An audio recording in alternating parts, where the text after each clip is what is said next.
देवभूमि में आपका स्वागत है। मैं हूं आपके साथ हैदर सैदी। देवभूमि में खबरों की शुरुआत करते हैं और आपको बताते हैं रुड़की पहुंचे सीएम पुष्कर सिंह धामी। सिविल अस्पताल में ऑक्सीजन प्लांट का शुभारंभ किया है। आईसीयू वार्ड का भी उन्होंने उद्घाटन किया है। आपको बता दें नेहरू स्टेडियम में जनसभा को संबोधित करेंगे सीएम। सिविल अस्पताल में ऑक्सीजन प्लांट का शुभारंभ किया गया है। सीएम ने बड़ी सौगात दी है। आपको बता दें आईसीयू वार्ड का भी उन्होंने उद्घाटन किया है।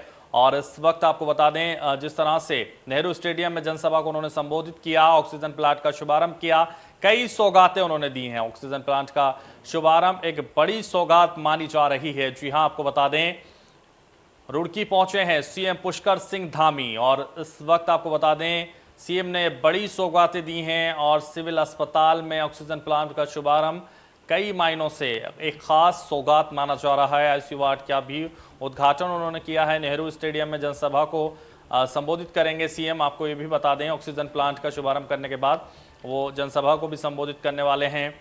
और आपको बता दें कि जिस तरह से रुड़की पहुंचे हैं सीएम पुष्कर सिंह धामी, उन्होंने कई सौगातें दी हैं। तस्वीरें हम आपको दिखा रहे हैं, सीधे तस्वीरें देख सकते हैं आप। जिस तरह से सिविल अस्पताल में उन्होंने उद्घाटन किया, आईसीयू वार्ड का भी उन्होंने उद्घाटन किया। तो कई चीज़ों का शुभारंभ और उद्घाटन कई मायने रखता है। नेहरू स्टेडियम में जनसभा को संबोधित करेंगे सीएम। आपको बता दें इस वक्त की बड़ी खबर है, जनसभा को संबोधित करेंगे सीएम। आपको बता दें नेहरू स्टेडियम में जनसभा हो रही है। तस्वीरें हम आपको दिखा रहे हैं सभा की, देख सकते हैं आप। सिविल अस्पताल में ऑक्सीजन प्लांट का शुभारंभ किया।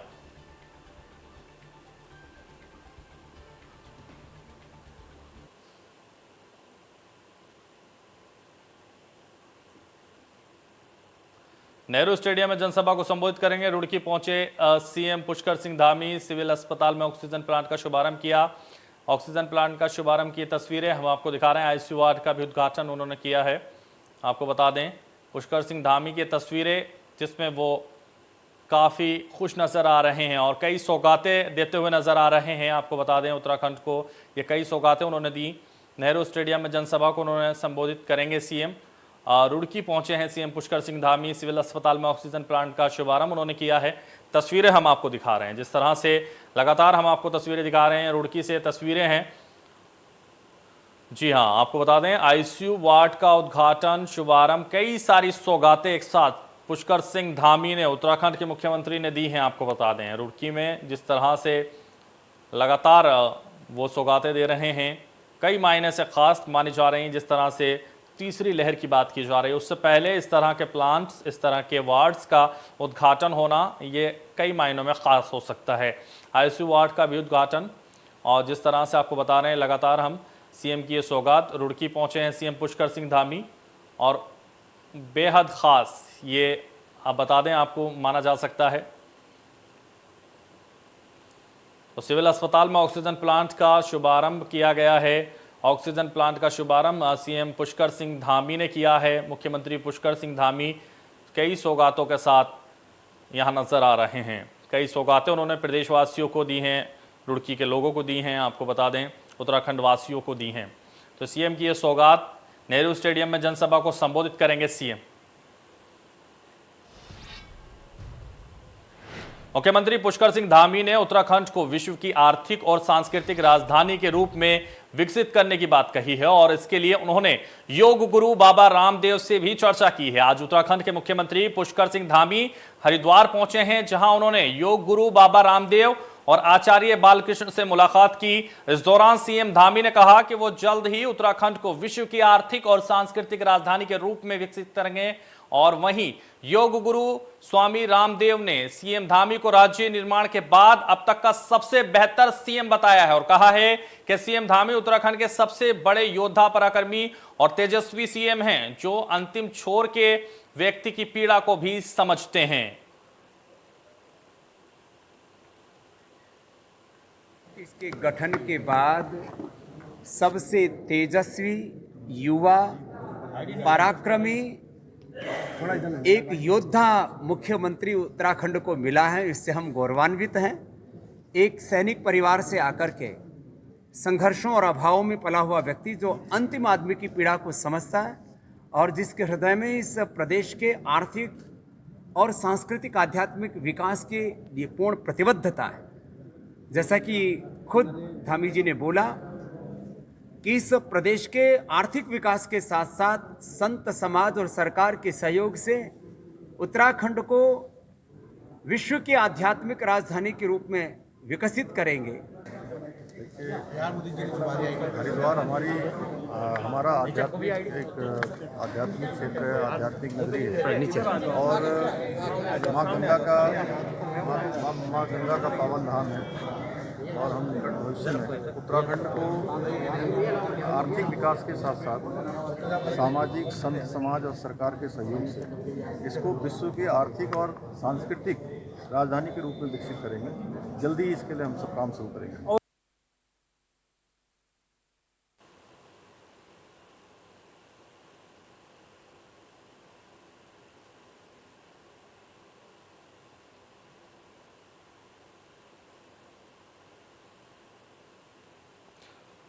स्वामी रामदेव से सीएम ने मुलाकात की है। आचार्य बालकृष्ण से भी उन्होंने मुलाकात की है। आर्थिक और सांस्कृतिक राज्य बनाने पर चर्चा।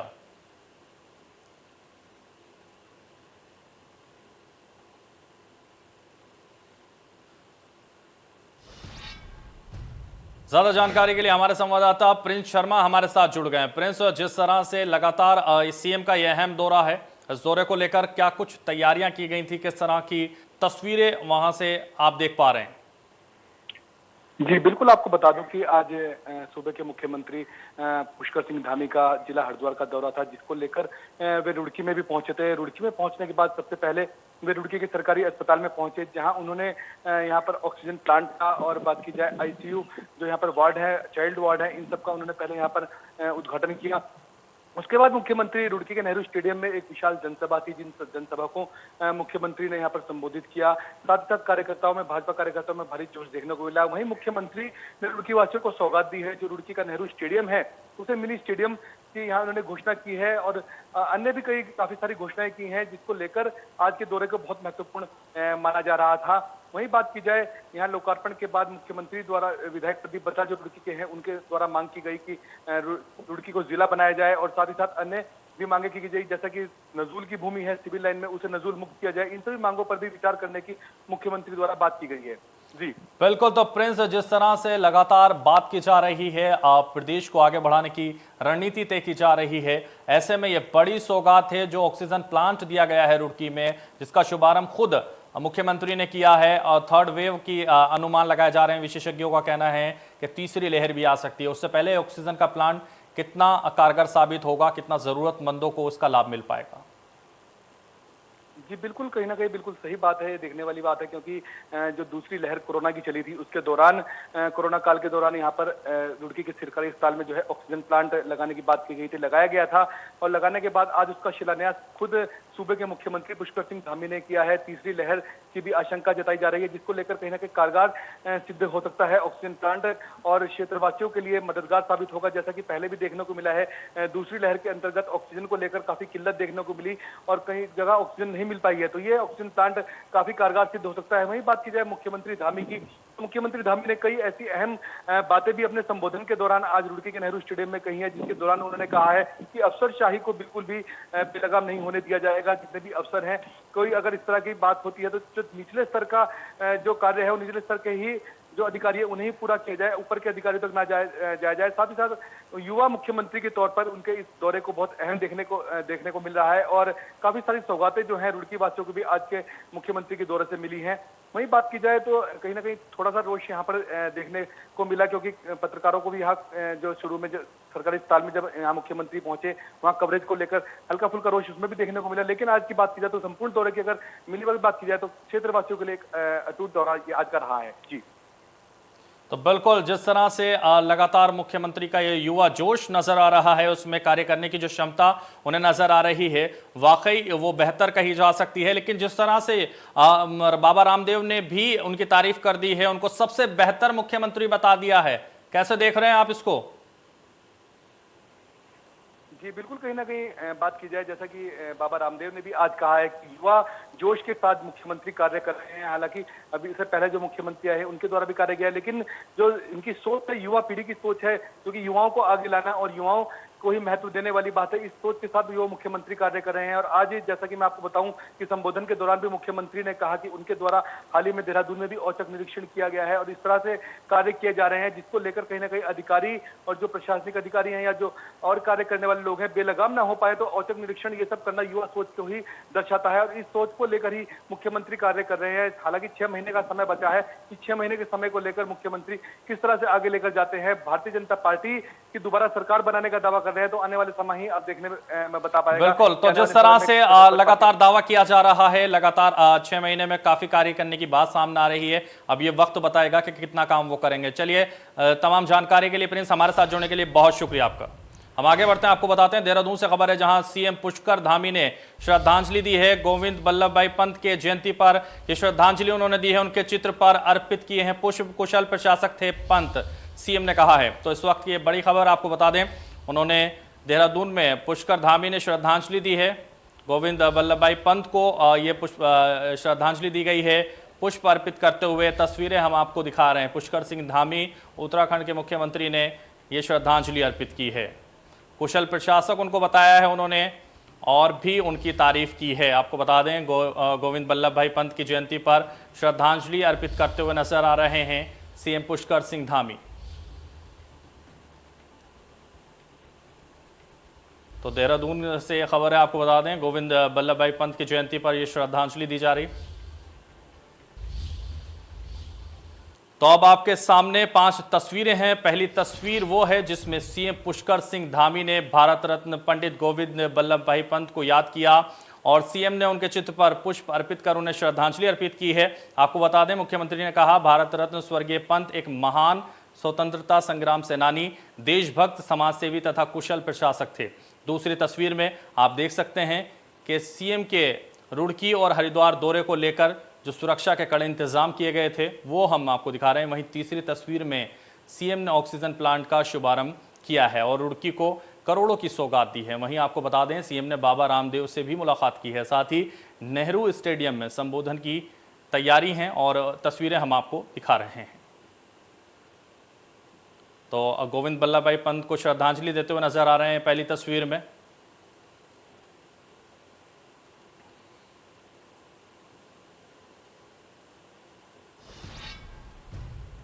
उत्तराखंड के राज्यपाल बनाए गए गुरमीत सिंह सेवानिवृत्त लेफ्टिनेंट जनरल रह चुके हैं। गुरमीत बेबी रानी मौर्य के इस्तीफे देने के बाद बने राज्यपाल। चीन मामलों को लेकर विशेषज्ञ माने जाते हैं गुरमीत। बेबी रानी मौर्य के इस्तीफे के बाद सेना के पूर्व उपाध्यक्ष और सेवानिवृत्त लेफ्टिनेंट जनरल गुरमीत सिंह को उत्तराखंड का राज्यपाल बनाया गया है। चीन मामलों के विशेषज्ञ जाने वाले आपको बता दें, अलंकृत लेफ्टिनेंट जनरल सिंह करीब 4 दशकों तक सैन्य सेवा के बाद फरवरी 2016 में सेवानिवृत्त हुए थे। सेना में मिलिट्री में अहम भूमिका निभाना उनकी जिम्मेदारी थी। सेना की सेवा के दौरान वे कई अहम विशेषज्ञ समूह का हिस्सा रहे हैं। चीन के साथ वास्तविक नियंत्रण रेखा पर सैन्य राजनयिक वार्ता में उन्होंने 7 बार हिस्सा लिया है। उत्तराखंड की राज्यपाल बेबी रानी मौर्य ने बुधवार को अपने पद से इस्तीफा दे दिया था। उनके इस्तीफे के साथ ही इस बात पर चर्चा शुरू हो गई थी कि उत्तराखंड का अगला राज्यपाल कौन होगा।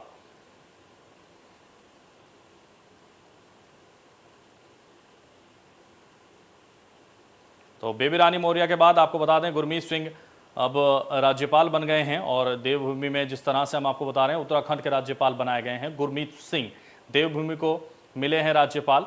चीन मामलों को लेकर विशेषज्ञ माने जाते हैं गुरमीत। नए राज्यपाल अब वो नियुक्त कर दिए गए हैं।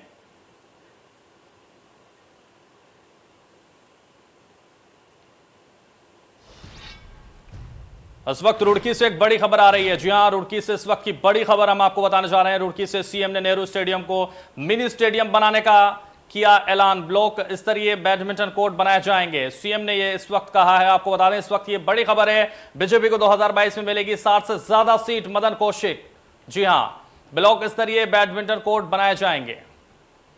तो सीएम का दौरा, आपको बता दें, रुड़की आकर गौरवान्वित महसूस कर रहा हूं, यह भी उन्होंने कहा है। आपको बता दें, इस वक्त एक बड़ी खबर हम आपको बता रहे हैं।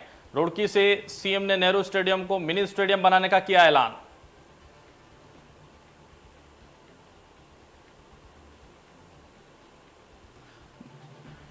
बीजेपी को 2022 में मिलेगी 60 से ज्यादा सीटें, मदन कौशिक का यह कहना है। आपको बता दें ब्लॉक स्तरीय बैडमिंटन कोर्ट बनाए जाएंगे, सीएम ने कहा है। सीएम का यह दौरा काफी खास माना जा रहा है। इसको लेकर युवाओं में जोश भरने का कार्य किया जा रहा है। 2022 को साधने की कोशिश की जा रही है और सीएम ने नेहरू स्टेडियम में मिनी स्टेडियम बनाने का भी ऐलान कर दिया है। ब्लॉक स्तरीय बैडमिंटन कोर्ट बनाए जाएंगे। तो सीएम का यह दौरा, बीजेपी को 2022 में मिलेंगी 60 से ज्यादा सीटें, मदन कौशिक ने यह कहा है। तो सीएम का दौरा, आपको बता दें रुड़की आकर गौरवान्वित महसूस कर रहा हूं, अपने आप में वो प्राउड फील कर रहे हैं, ऐसा भी उन्होंने कहा है। आपको बता दें इस वक्त ये बड़ी खबर हम आपको बता रहे हैं रुड़की से आ रही है, जहां सीएम ने नेहरू स्टेडियम को मिनी स्टेडियम बनाने का ऐलान कर दिया है। ब्लॉक स्तरीय बैडमिंटन कोर्ट बनाए जाएंगे। उत्तराखंड में पर्यटन व्यवसाय अभी भी रफ्तार नहीं पकड़ पा रहा है। नैनीताल, भीमताल समेत कई पर्यटन स्थलों पर पर्यटन कारोबार को जिस गति से आगे बढ़ना चाहिए था, पर्यटन कारोबार में वो तेजी नहीं है। पर्यटन व्यवसाय से जुड़े कारोबारियों ने सरकार की मंशा पर सवाल खड़े कर दिए हैं। उनके मुताबिक सरकार यदि पर्यटन के लिहाज से बेहतर कदम उठाती तो होटल और रिसोर्ट कारोबार चरम पर होता। वहीं दूसरी तरफ मुख्यमंत्री ने कहा कि पर्यटन से जुड़े इलाकों में जल्द नेटवर्क कनेक्टिविटी की सुविधा को दुरुस्त किया जाएगा और नैनीताल को जल्द से जल्द पारंपरिक रूप और पारंपरिक वेशभूषा में नैनीताल को बदलने की तैयारी की जा रही है, जिससे पर्यटक ज्यादा से ज्यादा नैनीताल का रुख कर सकेंगे। भारतनेट की योजना बहुत जल्दी हम उत्तराखंड के अंदर भी लाने वाले हैं। जहाँ जहाँ पर हमारे यहाँ पर अभी नेटवर्किंग की समस्या है, उन सभी क्षेत्रों को संज्ञान में लेकर हम उस पर जल्दी ही कार्रवाई करेंगे। और साथ ही पर्यटन को लेकर हम नैनीताल शहर से ही इसकी शुरुआत कर रहे हैं कि पारंपरिक रूप में, पारंपरिक वेश में इस शहर का आगे आने वाला जो है दृश्य होगा, जो पूरी तरह से हमारा यहाँ का कुमाऊनी वेश है, यहाँ का उत्तराखंड का वेश है, वो यहाँ पर दिखेगा। उसकी हमने शुरुआत की है। होटल व्यवसाय की बात करें, उत्तराखंड में एकमात्र एक पर्यटन बिजनेस है जिसमें उत्तराखंड सरकार ने अनदेखी की है। अगर इसी तरीके से हम देखें हिमाचल प्रदेश ने होटल व्यवसाय के लिए बहुत राहत दी थी, लेकिन हमारी यहाँ की सरकारें आंख बंद करके बैठी रहती हैं। इनको जहाँ से पैसा मिलता है अपने फायदे के लिए खनन कराते हैं, तो खनन में अगर इनको पैसा दो तो खनन होगा, जिसने पैसा नहीं दिया तो खनन ही नहीं होगा। तो ये अपनी ये बनने की बात करती है। होटल व्यवसाय की वजह से इनकी आंखें बंद है और यहाँ के होटल व्यवसायी बहुत नाराज़ है। साल तो कोरोना में बहुत ख़राब पर्यटन हुआ है। इसके साथ ही इस वर्ष भी हम लोग उम्मीद कर रहे थे कि ठीक हो जाएगा, लेकिन पर्यटन नहीं चला है और मुश्किलें जो बढ़ते जा रही हैं वो ये हो रही हैं कि बरसातों में जितना भूस्खलन हो रहा है उससे भी लोग डर करके, जो वीडियो चलते हैं उनसे डर करके टूरिस्ट यहाँ को कम से कम आ रहे हैं। तो अभी हम लोग ये चाह रहे हैं कि एक तो इसका ट्रीटमेंट हो, मुख्यमंत्री इसका ट्रीटमेंट करे, साथ में टूरिज़्म को बूस्ट करने के लिए सरकारी विज्ञापन जो जारी करते हैं नेशनल चैनल्स में वो देने चाहिए। खबर श्रीनगर से, जहां ऋषिकेश बद्रीनाथ हाईवे 58 पर आया मलबा। सिरोहगढ़ में मलबा आने से मार्ग बंद है। पहाड़ी से लगातार गिर रहा है मलबा। मलबे में दबी हैं कई गाड़ियां। आपको बता दें मसूरी में भी लगातार हो रही है बारिश। उत्तरकाशी के सभी तहसील में छाए हैं बादल। नई टिहरी, चमोली में भी तेज बारिश हुई है। श्रीनगर से आपको बता दें ऋषिकेश बद्रीनाथ से खबर है, जिस तरह से वहाँ मलबा आ रहा है, आपको बता दें उससे कहीं ना कहीं बड़ी दिक्कतें का सामना लोगों को करना पड़ रहा है। पहाड़ी से लगातार मलबा गिर रहा है और मलबे में दबी हैं कई गाड़ियां। तो आपको बता दें मसूरी में भी लगातार बारिश हो रही है। श्रीनगर गढ़वाल में तस्वीरें हम आपको दिखा रहे हैं।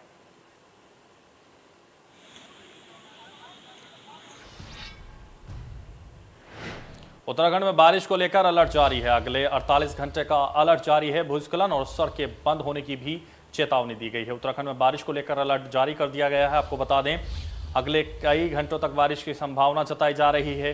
इस वक्त की बड़ी खबर है, उत्तराखंड में बारिश को लेकर अलर्ट जारी कर दिया गया है। तस्वीरों में देख सकते हैं किस तरह से पानी वहां बरस रहा। अगले 48 घंटे का अलर्ट जारी कर दिया गया है। तो बारिश की संभावना जताई जा रही है। भूस्खलन और सड़कें बंद होने की भी चेतावनी दी गई है। तो अगले 48 घंटे का अलर्ट लगातार जारी किया गया है और जिस तरह से ये बारिश बरस रही है उससे कहीं ना कहीं आफत नजर आ रही है कई जगहों पर। पौड़ी में डीएम विजय कुमार ने जिले में फसलों की औसत उपज और उत्पादन के आंकड़े इकट्ठा करने पौड़ी के रछूली गांव पहुंचे हैं। उन्होंने धान की फसलों की कटाई का जायजा लिया है। राजस्व विभाग ने रछूली गांव के किसानों के धान के खेत में 30 वर्ग मीटर का प्लांट बनाकर CCE एग्री ऐप के जरिए आपको बता दें उनको आगे बढ़ाया है। जिलाधिकारी ने खेत का नक्शा, खसरा, रजिस्टर आदि भू अभिलेखों की जांच करते हुए किसानों द्वारा बोई गई धान के बीज के बारे में जानकारी ली है।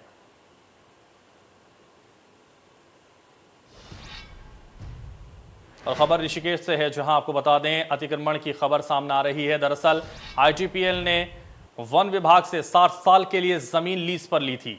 आईजीपीएल में तैनात अधिकारियों ने जमीन का कुछ हिस्सा फैक्ट्री में काम करने वाले लेबर्स को दिया था, पर अब धीरे धीरे वही लेबर्स ने पक्के मकान बनाने शुरू कर दिए हैं। लेकिन इसके बाद भी आईजीपीएल के अधिकारी मूर्ख बने हुए हैं। आलम यह है कि अब कॉलोनी एक विशाल अतिक्रमण बन गई है और वहां लगभग 3 से 4 हजार परिवार ने कब्जा करने के प्लान बना लिया है और पक्के मकान बना रहे हैं। जो वहां पर आईजीपीएल के कर्मचारी रहते थे, उन्होंने जमीनी लोगों को बेच दी है। यहां तक कि बिजली विभाग ने खंभे लगाकर बिजली भी पहुंचा दी है। विधानसभा अध्यक्ष प्रेमचंद अग्रवाल ने लोगों को पानी उपलब्ध कराने के लिए वहां पर टंकी बनवाने और नलकूप बनवाने का भी उद्घाटन कर दिया। विधानसभा अध्यक्ष महोदय द्वारा विधायक निधि से सड़कें भी बना दी गई थी, पर इधर लीज का समय पूरा होने पर वन विभाग के डीएफओ राजीव धीमान ने तहसील दिवस पर जिलाधिकारी देहरादून को बताया कि आईजीपीएल को जो जमीन लीज पर दी गई थी उसका समय पूरा होने वाला है, इसलिए लेबर कॉलोनी को खाली कराकर वन विभाग को दी जाए। इधर जैसे ही इसकी जानकारी कॉलोनी में रहने वाले लोगों को लगी, इस संबंध में कोई कंप्रोमाइज नहीं करूँगा। मेरे लिए उपभोक्ता सबसे बड़ी चीज़ है। उपभोक्ता के हितों की रक्षा करने के लिए मैं यहाँ पे बैठा हूँ और इसके लिए अगर मुझे एफआईआर भी करानी पड़ेगी और इनको निकाल के बाहर भी करना पड़ेगा, मैं 100% करूँगा। उपभोक्ता के हितों की रक्षा हर कंडीशन में की जाएगी। तो फिलहाल देवभूमि में बस इतना ही। दीजिए मुझे इजाजत और आप देखते रहिए इंडिया न्यूज़।